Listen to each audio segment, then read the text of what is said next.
Notícia importantíssima porque o Fluminense sofreu uma baixa importante e vai ao mercado contratar reforço como reposição. Tem jornalista trazendo novas informações sobre a SAF e detalhes preocupantes do modelo que o Fluminense está querendo implementar. Além disso, o portal faz uma análise dos times do Brasileirão e o Fluminense não ficou lá muito bem cotado. A gente vai falar sobre tudo isso nesse vídeo aqui, então desde já eu peço para você deixar o like, se inscrever aqui no canal, ativar o sininho para não perder nada e depois da vinheta vamos falar e muito do Flusão. Notícia muito preocupante que o Fluminense recebe nesse final de tarde de quinta-feira. Isso porque o jornalista Diogo Dantas traz pra gente a informação de que o volante Otávio rompeu o tendão de Aquiles e não vai mais jogar nessa temporada. O Otávio foi uma contratação do Fluminense nessa última janela, foi uma das últimas contratações do Flu, por sinal, né? O Fluminense buscando ali um primeiro volante, uma posição que era uma lacuna grande da equipe desde a saída do André. No meio do ano passado, investiu um dinheiro para trazer o Bernal, precisava de um jogador para disputar essa posição. Foi lá no Atlético Mineiro, contratou o Otávio, vinha sendo titular na equipe tricolor, só que teve essa lesão agora bem grave, um rompimento do tendão de Aquiles, né, ali no tornozelo, no calcanhar do pé, e vai ficar de fora por toda a temporada. E aí, de acordo com o próprio Diogo Dantas, o Fluminense vai ao mercado buscar uma reposição, algo completamente natural, né, a gente ainda está no mês de março. O jogador não joga mais em 2025, o Fluminense vai ter que contratar alguém. No momento, para a posição do meio-campo, as opções que a gente tem são Hércules e Martinelli, que era a dupla que estava sendo formada antes do Otávio assinar com o Fluminense. Tem o Bernal como uma opção no banco de reservas. Aí você tem o Lima, que não seria um primeiro volante como o Otávio, mas ele poderia jogar ali como segundo. E aí o Martinelli ser recuado de volta para primeiro, até mesmo o Hércules poder fazer essa posição de primeiro volante. E também tem o Wallace Davi, a gente falou sobre ele no vídeo de mais cedo. O Fluminense tem um acordo encaminhado com ele para que ele assine mais um vínculo com o Fluminense em maio, quando irá completar 18 anos de idade. Notícia muito ruim para o Flu, para o planejamento tricolor, afinal o Otávio foi contratado de maneira muito recente, né? O Fluminense gastou um dinheirinho para trazê-lo, tem pouco tempo, acho que o Otávio não chegou a jogar 10 jogos com a camisa do Fluminense e agora já não joga mais nessa temporada. Outra coisa pra gente ficar atento, né, de olho, é ver quem vai ser essa reposição do Fluminense. Porque o Otávio era a primeira opção, né? Quando o Fluminense foi ao mercado, entendeu que precisava de um primeiro volante, contratou o Otávio. Já foi um jogador que muitos tricolores questionaram à época. Agora a gente precisa de uma reposição pro Otávio. Então a gente vai contratar alguém que não foi a nossa primeira opção, já que a nossa primeira opção era o Otávio, que acabou selecionando. Vamos ver quem o Fluminense vai no mercado contratar para essa posição, mas é uma notícia muito delicada, muito ruim. Era um jogador que estava bem claro isso, né? Ele tinha a confiança do Mano Menezes, já que era titular desde o momento que foi contratado pelo Flu. A gente deseja a pronta recuperação para o Otávio, né? Que ele consiga se recuperar da maneira mais rápida possível, mas é uma lesão bem grave. O jornalista Diogo Dantas, inclusive, diz que ele não joga mais nessa temporada. E o portal GE fez um especial analisando os times da Série A do Campeonato Brasileiro, fez lá um ranking e a gente vai falar um pouquinho sobre a posição do Fluminense, a projeção que eles deram para a competição. Só antes, rapidinho, aproveitar para dar uma moral para a galera tricolor sempre ligada aqui na Central, sempre nos dando aquela moral. Em todo vídeo eu convido você que está aí assistindo a comentar aqui embaixo, falar o seu nome, de onde você acompanha a Central Fluminense. A gente gosta muito de saber até onde nesse mundo gigantesco a Central alcança. Galera, chega junto, deixa o comentário, sempre que a gente pode, a gente vem aqui e manda aquele abraço. Nesse vídeo eu vou mandar um abraço pro Jovino de Goiânia, pro João de Eunápolis na Bahia, pro Valdemir de Viana no Espírito Santo, pro Milton de Ipanema, Minas Gerais, pro Carlos Alberto de São Luís, no Maranhão, e pro Carlos de Caiana, em Minas Gerais. Um abração pra galera tricolor ligadinha na Central Fluminense, convite mais do que reforçado. Quer que a gente mande um abraço, um salve, cite o seu nome em algum vídeo? Comenta aqui embaixo, me fala o seu nome e de onde você está nos assistindo. Combinado? Quero falar agora desse ranking, dessa projeção que o GE fez visando o Campeonato Brasileiro. Começa nesse final de semana, o Fluminense enfrenta o Fortaleza lá no Castelão no sábado, e aí eles fizeram aqui com alguns critérios de pontuação um levantamento dos melhores times e uma classificação projetada, digamos assim, do campeonato. O Fluminense fez 36 pontos, e aí a título de comparação aqui para vocês, quem liderou essa avaliação do GE foi o Flamengo, com 54 pontos, e o Palmeiras foi o segundo colocado com 50. Os 36 pontos do Fluminense colocaram o tricolor em 10º lugar como candidato a coadjuvante, né? Teve também uma eleição ali do público, e aí a avaliação do GE e a do público ficou igual, né? Fluminense como candidato a coadjuvante para os dois. Nos critérios de avaliação do GE, o Fluminense somou 12 pontos pelo seu elenco, 7 pontos pelo seu momento, 5 pontos pelas finanças, 4 pontos pelo retrospecto e 8 pontos pelo fator casa. A explicação que eles colocam aqui, eu leio agora para vocês. Após lutar contra o rebaixamento até a última rodada em 2024, Fluminense foi ao mercado e buscou reforços para este ano. Ao todo foram 11 contratações na janela de transferências. Com o técnico Mano Menezes mantido no cargo, a equipe foi vice-campeã carioca e avançou à terceira fase da Copa do Brasil. Destaque do time, Arias continua em momento espetacular. No comando de ataque, Cano fez as pazes com as redes e é um dos artilheiros do Brasil neste início de temporada. Então tá aí a avaliação do GE sobre o Fluminense, colocando a gente em 10º lugar. E assim, gente, sendo muito sincero, tá? Claro, né? A gente não gosta de ver o Fluminense sem estar ali nas cabeças, sem estar avaliado no topo. Mas eu não acho tão errado. Eu botaria o Fluminense talvez um pouquinho acima, né? Por exemplo, o Bahia tá à nossa frente, eu não colocaria o Fluminense atrás do Bahia, por mais que ano passado o Bahia tenha terminado acima do Flu. Mas, cara, é mais ou menos por ali, cara. O elenco que o Fluminense tem para esse ano, eu acho que é um Brasileirão de meio de tabela, talvez tentar beliscar uma vaga na pré-Libertadores, e a nossa maior chance de ser campeão de fato de alguma coisa vão ser nas Copas, sobretudo na Copa Sul-Americana. A Copa do Brasil é um pouquinho mais complicado, né? Tem os times mais fortes aqui do futebol brasileiro. Na Copa Sul-Americana eu enxergo um caminho um pouco mais viável para o Fluminense para tentar ser campeão. No Brasileirão, é importante frisar, tá? O Fluminense não pode de maneira alguma deixar o torneio de lado, começar a poupar jogadores, menosprezar o Brasileirão, porque isso vai ser preocupante. A gente precisa fazer uma boa campanha justamente para voltar à Libertadores pelo Campeonato Brasileiro. É a maneira mais fácil, digamos assim, da gente conseguir uma vaga, né? Na Sul-Americana você ganha uma vaga se você for campeão, mas aí é um time só. Copa do Brasil, idem, um time só o campeão. No Brasileirão são 7, 8, às vezes até 9 que se classificam para a competição no ano que vem, né, para Libertadores. Então o Fluminense precisa fazer um bom Campeonato Brasileiro, precisa terminar acima de 10º, né, que 10º lugar não dá a vaga na Libertadores. Quero saber de você, ligadinho na Central, concorda com a avaliação do GE? Comenta aqui embaixo para a gente trocar aquela ideia.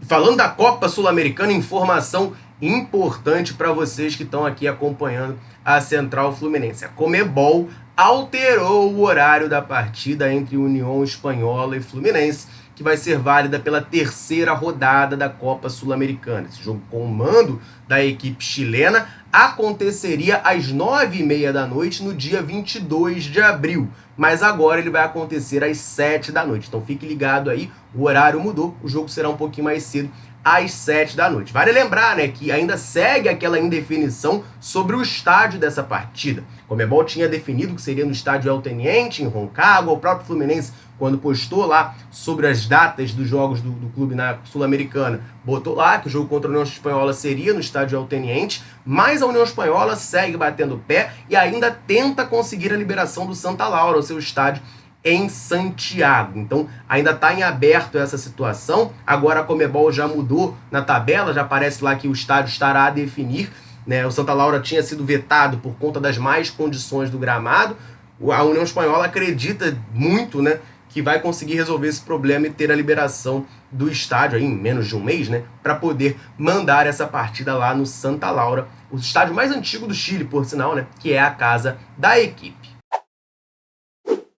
Temos novas informações sobre a SAF do Fluminense e algumas delas bem preocupantes. Quem trouxe isso pra gente foi o jornalista, colega aqui do YouTube, José Ilan, a apuração dele que a gente vai comentar aqui agora. Só antes de lembrar você ligado aqui na Central Fluminense de correr no comentário fixado desse vídeo. Lá você vai encontrar o link do canal da Central no WhatsApp. Nesse canal você fica por dentro de tudo que acontece com o Flusão na palma da sua mão, diretamente no seu celular. Para fazer parte, muito fácil, muito simples.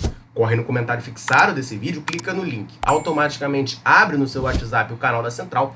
aperta o botão seguir, geralmente no canto superior direito, e dessa maneira fácil, automática e gratuita você começa a receber tudo o que acontece com Flusão na palma da sua mão. Combinado? Te aguardo por lá. Vamos falar então dessas informações, né? São informações no plural, que o José Ilan trouxe pra gente, apurações dele sobre a SAF do Fluminense. Primeiro de tudo, tá? Eu quero falar sobre essa questão do Mário Bittencourt como CEO.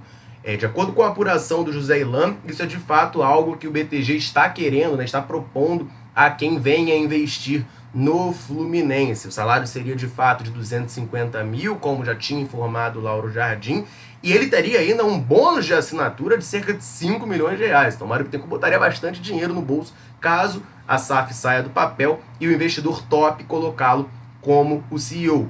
Importante frisar, né? O Mário Bittencourt, o BTG, indica que o Mário seja, acha que é bom, faz esse lobby, digamos assim.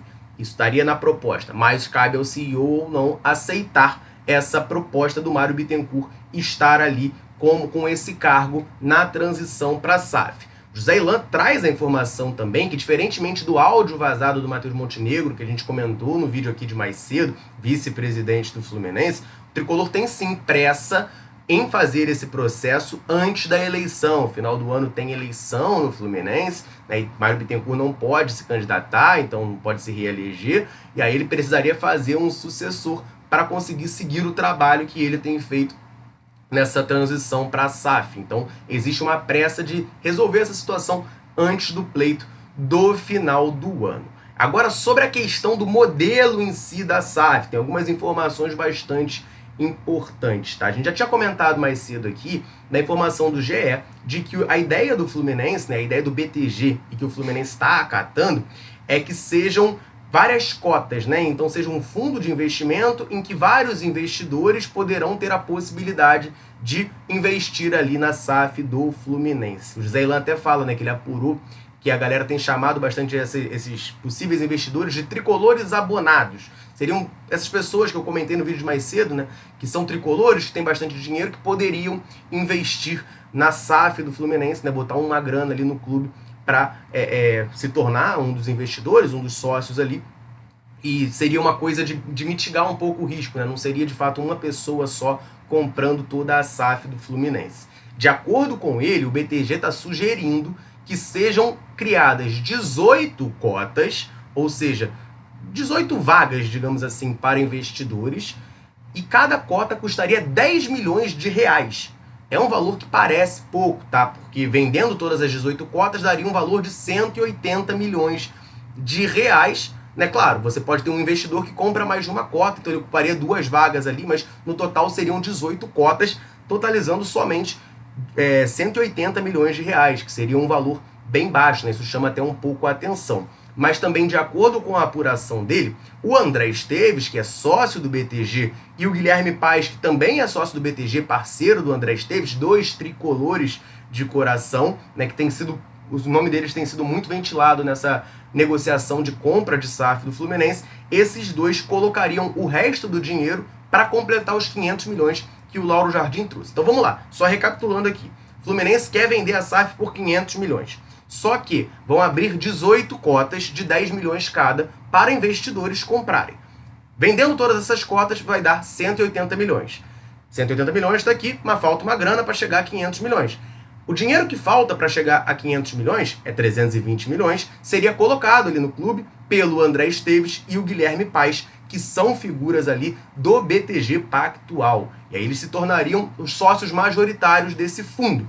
Repito, importante frisar aqui, né? O Lauro Jardim já tinha trazido a informação de que a ideia do Flu era vender 60% do controle do futebol. Então, desses 60%, o André Esteves e o Guilherme Paes seriam sócios majoritários e teríamos outros 18 investidores comprando cotas de 10 milhões de reais. Não vou nem entrar muito aqui no mérito, tá? De ser uma situação um pouco esquisita, né? Porque a gente tem o BTG Pactual fazendo o processo de transformação do Fluminense em SAF, estruturando e vendendo o clube, e aí os sócios majoritários são 2 caras que têm posição de gerência lá no BTG, são 2 dos sócios do banco, né, que estão investindo. Então é basicamente eu vender e comprar uma casa, né? Você tem uma casa, o Ilan dá um exemplo mais ou menos nesse sentido no vídeo, mas você tem uma casa e você me contrata para eu vender a sua casa e eu vendo para mim mesmo, eu compro a casa, né?